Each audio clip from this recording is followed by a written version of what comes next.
Olá, tudo bem? Meu nome é Juvenil, eu sou cristão e gostaria de compartilhar contigo pequenas reflexões a respeito dos registros e ensino da palavra de Deus. Hoje o nosso tema é o temor de Deus.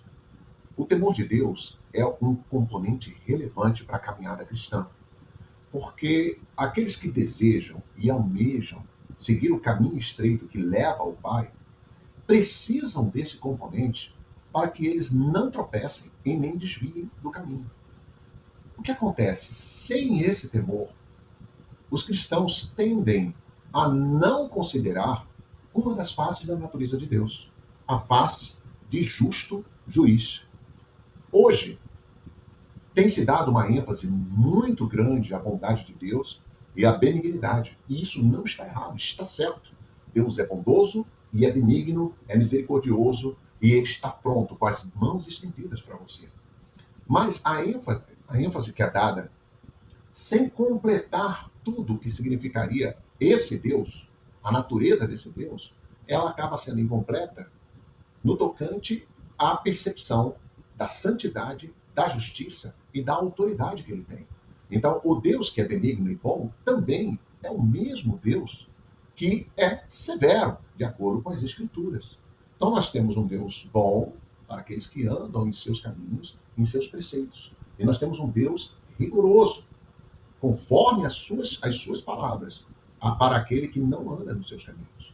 E nós precisamos andar nos caminhos de Deus. Nós precisamos agradar a Deus. E para fazermos isso, sozinhos, não é possível. Somente eu, pela minha própria vontade, pelo meu próprio desejo, não é possível. Eu dependo de algo mais, porque as nossas lutas, elas transcendem um hábito, uma atitude apenas no mundo físico. Ela tem componentes, ela tem adversários que são espirituais, que são o mal das regiões celestiais. Tudo luta contra nós. Então, como nós podemos ser perfeitos diante de Deus? Sozinhos, nós não podemos ser. Nós dependemos do Espírito Santo de Deus, do poder de Deus sobre nossas vidas, para que nós consigamos caminhar e vencer as armadilhas colocadas por Satanás. No entanto, o temor é o componente, é o motor que nos impulsiona a fazer aquilo que é certo.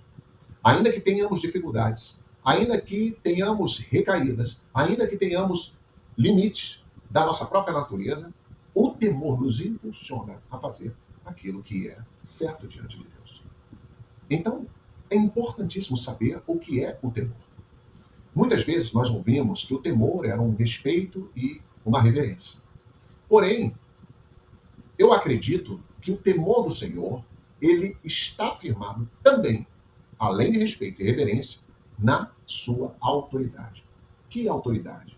Na autoridade de trazer consequências às nossas atitudes. E eu, como cristão, você, como cristão, deve estar preocupado também com as consequências. Demonstrar que está preocupado com as consequências é um sinal de respeito. Demonstrar que está preocupado com as consequências é um sinal de reverência. Mas muitas vezes os cristãos deixam de lado essa autoridade de quem pode trazer consequências e não conduzem um testemunho adequado do que seria um cristão, um testemunho adequado da reflexão de quem Jesus é. Vamos ver então o que está escrito em Mateus capítulo 10, versículo 28. Não temais os que matam o corpo e não podem matar a alma. Temei antes aquele que pode destruir no inferno tanto a alma como o corpo. Queridos, quem está falando nesse trecho das Escrituras é o próprio Senhor Jesus. Então, nesse trecho, ele usa duas vezes a palavra temer. E as duas vezes nós percebemos que é um sinal de alerta e é um sinal que, de alguma forma, tangencia o medo. Mas não é medo, porque Jesus é amor. O amor lança fora todo medo. Mas, de alguma forma, isso tangencia porque ele está falando para não temermos aquele que pode fazer mal a esse corpo.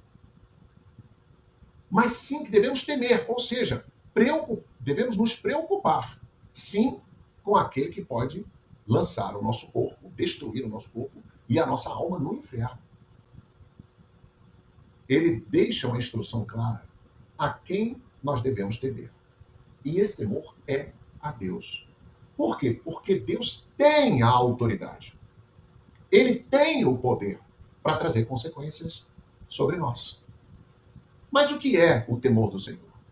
O que é o temor do Senhor? Vamos então ao Velho Testamento, que possui alguns versículos com definições bem claras sobre isso. No Velho Testamento, nós encontramos em Provérbios, capítulo 10, uma definição do temor do Senhor muito clara e que muitos conhecem. Essa definição diz o seguinte: o temor do Senhor é o princípio da sabedoria. Quando nós vamos em Provérbios, capítulo 15, versículo 33, nós temos uma segunda definição que se alinha com a primeira definição a respeito do temor do Senhor. Provérbios 15, 33. O temor do Senhor é a instrução da sabedoria. Quando nós analisamos esses dois versículos, nós já podemos extrair uma informação. Então, o temor do Senhor é o princípio da sabedoria.